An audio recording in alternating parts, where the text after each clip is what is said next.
Things are changing quickly, and these regulations are no exception. Since we recorded this last week and posting it today, September 28th, the enforcement discretion for SAPs and other service agents has been extended until the end of the year. That'll be in one of the later sections, but I want to give you the heads up. And we're here today with Natalie Hartenbaum, President, Chief Medical Officer of Occumedics. Dr. Hartenbaum is an occupational medicine physician, member of the American College of Occupational and Environmental Medicine. And doctor, I think you've been past president, right? That's correct. And also the author of the DOT medical examination. Thank you for joining us today, doctor. Thank you. Doctor, where do we stand on the emergency declarations for the medical and drug and alcohol issues on the DOT physicals in this emergency? Okay. Well, there's been a lot of changes over the past 6 months, really, as far as what's required under DOT, whether it's drug testing, whether it's medical examination. And early on, the different agencies and the Department of Transportation itself issued some guidance that they were going to be allowing enforcement discretion on a number of different areas. And one of the ones that concerned a lot of medical examiners was the medical certificates. A lot of examiners were either not seeing patients, did not feel comfortable having their offices open, and a lot of drivers were concerned about being able to get into the office or even to go into a medical type of facility. And many of them were just quite busy. So the initially was extended that if the driver had a medical certificate that expired after February 28th and before March 1st, that they could continue to drive for a short period of time. That was extended and then extended again. And the current status of the enforcement discretion for the medical examiner certificates is a little bit confusing. But if the driver was certified prior to March 1st and had at least a 90-day certification, so its 30-day certification would not be eligible, at least 90 days, they could continue to operate through October 31st, 2020. If the driver's medical certificate expired on or after June 1st, then they could continue to operate until December 31st under this emergency declaration. So if the driver's in that window where their expiration would have been between March 1st and June 20th, then they're good until October 31st. June 1st, correct. But then after June 1st, they're good till December 31st. That's also correct. Excellent. So the important thing, however, is that if the driver develops any medical condition that requires to be reevaluated, they have a cardiac event, if they have a seizure, if they have diabetes that's gotten worse, they still need a new examination. And that still does fall back to the employer to make certain that those drivers that have issues are examined.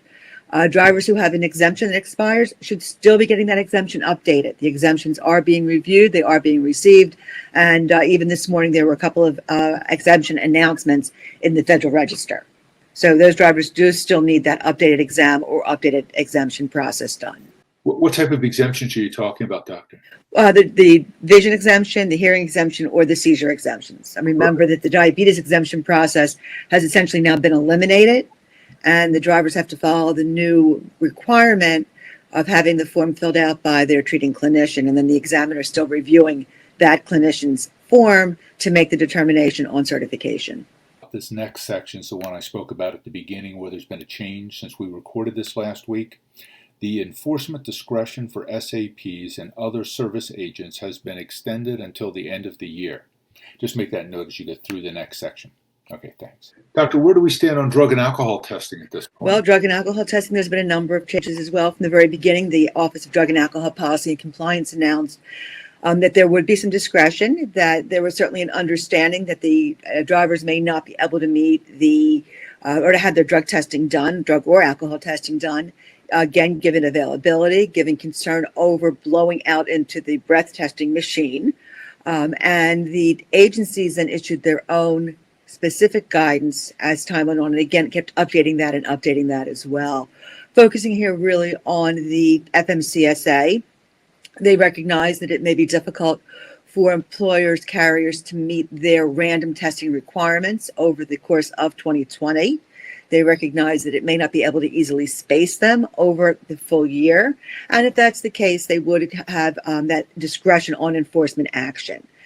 However, employers, carriers are still expected to make reasonable efforts to get that done, even if it means a catch up when you're hitting November and December. The expectation is that if you're absolutely unable to, that you document well that you've made the attempts and then what the situation was, you were unable to meet those requirements. For pre-employment testing, it's always been on the regulations that if a driver had been in a program within the past 30 days, a compliant drug and alcohol testing program, had been subject to random testing, he did not need a new pre-employment test prior to starting performing safety-sensitive duties. That's been extended to 90 days. So if the driver's been in that program for 90 days prior, within the past 90 days, they would not need a new drug test, from CSA at least. This expires the end of this month. As of now, I've not heard it being extended. I would not be surprised if it is. As far as post-accident and reasonable suspicion testing, the expectation is that every effort is made to be done, whether it means having a collector come on site, whether it means finding multiple possible collection sites depending on where it might be needed. But if it's absolutely positively impossible, again, that discretion on both timing and whether it's done or not can be done, but must be documented. And then finally, ODAPSI reminded all agencies that the final decision of whether or not a individual who's supposed to be tested doesn't show up is due to a reasonable explanation or a refusal belongs to the carrier.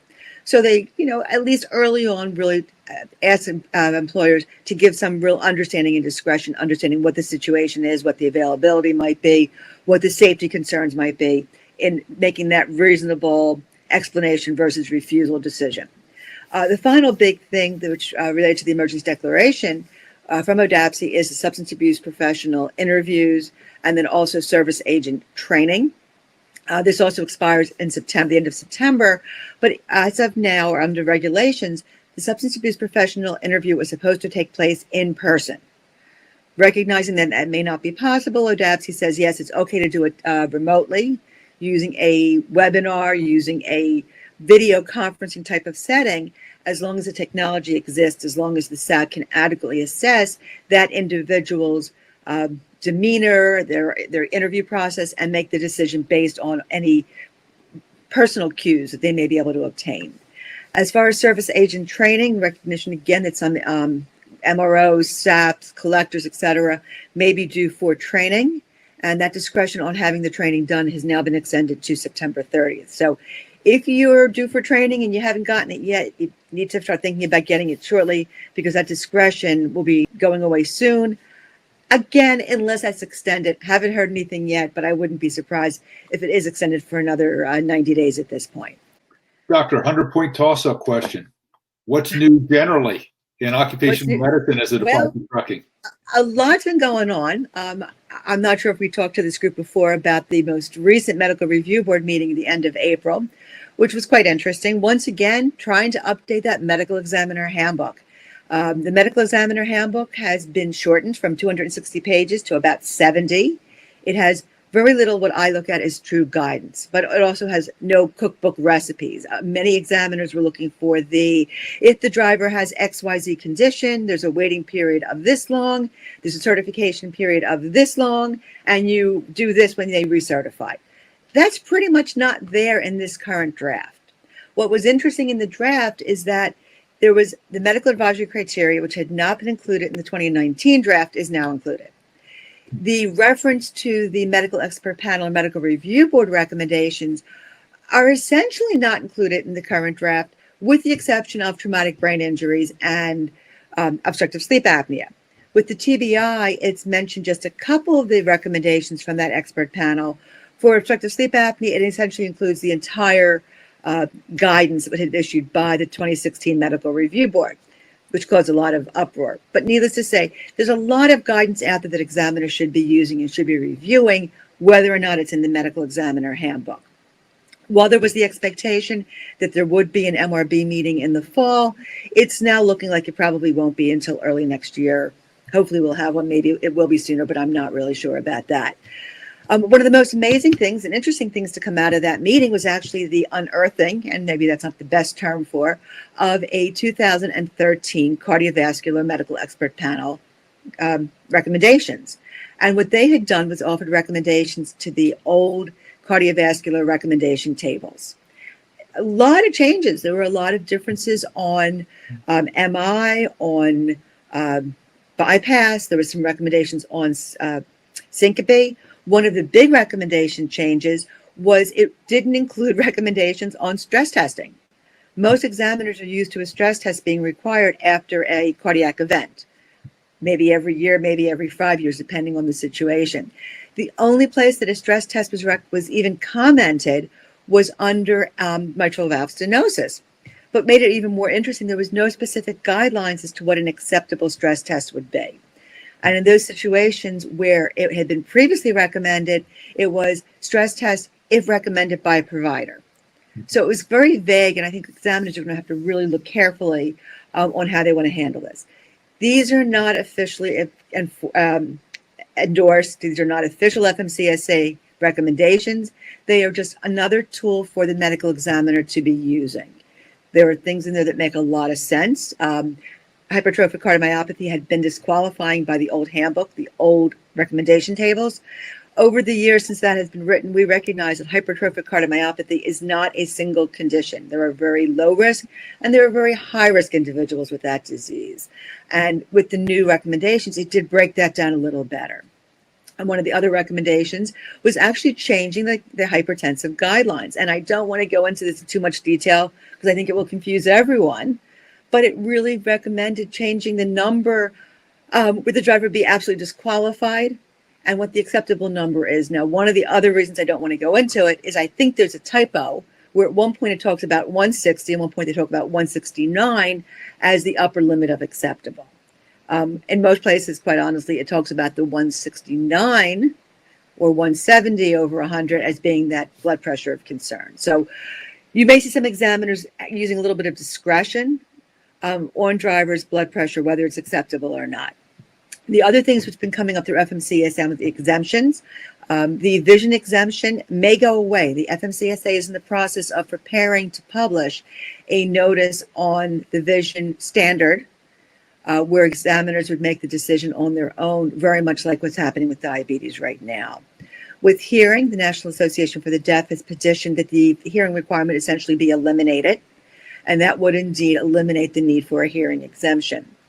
FMCSA is in the process of collating the comments from that announcement, and they'll be putting out a proposed rulemaking in the not too distant future. And then finally, seizures. This has become very interesting over the past couple of weeks, especially. The seizure exemption program is still underway. Several announcements in the past 2 days, even, on seizure exemptions. FMCSA is commissioning a study to look at the literature on seizures, on the risk of recurrence, looking at the other countries as well as what state requirements are on seizure disorders. The plan is to have a report to FMCSA by 2021 and potentially modify that seizure exemption program based on that finding. Now, what had happened about 2 weeks ago is that FMCSA has been in the process of updating their website. And rather than putting the date that a document, a guidance, a question was originally posted, it appears that it was posted anew. So the seizure exemption application is on a web page which has a date within the past 30 days. It was being reviewed and included in there provoked and unprovoked seizures and many other conditions where a seizure exemption might be applicable. This was, I believe, misinterpreted by a couple of examiners and some others to mean that even if the driver is off medication, has never been on medication, has been seizure-free for 20 years, they all would need a seizure exemption, which of course created a lot of discussion, and I hope it was not too extensive among the examiner community. FMCSA earlier, I forget what day it is, last week, came out with an announcement that basically said the seizure exemption program has not changed. The seizure exemption program is for those drivers who do not meet the standard because they are on anti-seizure medication or have not met what is a generally accepted waiting period based on that medical advisory criteria. But remembering the advisory criteria are advisory, And the examiner still has some discretion as long as the driver doesn't have that current clinical diagnosis of epilepsy, requiring anti-seizure medication. So nothing's changed yet on seizures. And then finally going on to the under 21 driver pilot program, we already have in place a program for those military drivers who are under age 21 to be able to operate in interstate commerce. This proposal has a pilot program planned that would allow drivers who are under 21 to operate essentially an apprentice type program in interstate commerce for a brief period of time, have it assessed, and then let them operate for another 280 days, and then have it assessed after that. So this would be a pilot program for those under 21 drivers to be operating in interstate commerce. It's important to remember that those drivers that are in intrastate commerce only, defined by the transportation, the commerce, not by the driver themselves. So a driver who starts in Pennsylvania, drives to the border of New Jersey, and stops, but his truck is then picked up by another driver and driven into New Jersey. They are both involved in interstate commerce and then have to meet the federal motor carrier safety regulations, not just the state. The reason I'm pointing this out is there are a number of drivers who truly operate only in intrastate commerce. Interstate commerce in many states will allow a driver under age 21. So that's about the big headlines on medical. Doctor, we've had a lot of changes recently, a lot of proposals in the drug and alcohol field. What can you tell us? Well, there's been a number of changes, and the first one is the custody and control form. There has been a new custody and control form published. It can be used. It is not required to be used.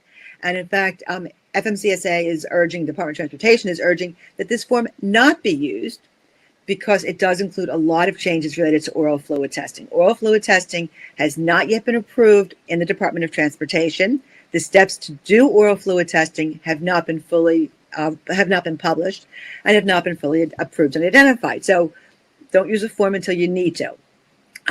So that new form has come out. The oral fluid testing, as I said, we now have the mandatory guidelines from this Department of Health and Human Services. We're waiting for the Department of Transportation to give the details of how that group, the Department of Transportation, would implement those changes. And at that point, we hope we can start doing oral fluid testing. Given that DOT is recommending that the form not be used and distributed until in about mid-year, I'm suspicious that we probably will have oral fluid testing by about that time. Another significant change is that the proposed mandatory guidelines for hair testing has been published by the Department of Health and Human Services, the Substance Abuse Mental Health Services Administration. And the recommendation, because hair testing looks at a much longer duration, a window of detection, than the urine or even oral fluid testing might, the current expectation it will only be used for pre-employment or for random drug testing. It would not be used for post-accident, not be used for reasonable suspicion. The initial recommendation would be that anytime a drug test is collected using hair, another specimen also be collected, whether it's urine or whether it's oral fluid. And at least initially, it is going to be required that every agency that's using hair also has a method for collecting either urine or oral fluid as well. Again, in the beginning, doing both, but in the process, having to have both, just in the case the individual doesn't have enough hair to be able to provide that specimen. So those are the really big things, and nothing changes yet. The new form, as I mentioned, this is what it's going to look like. It is now the CDL state and number is going to be included. That includes whether it's state or federal. There certainly will be some drivers in FMCSA who do not have a CDL, knowing that the weight for a commercial motor vehicle differs between CDL and medical exam requirement.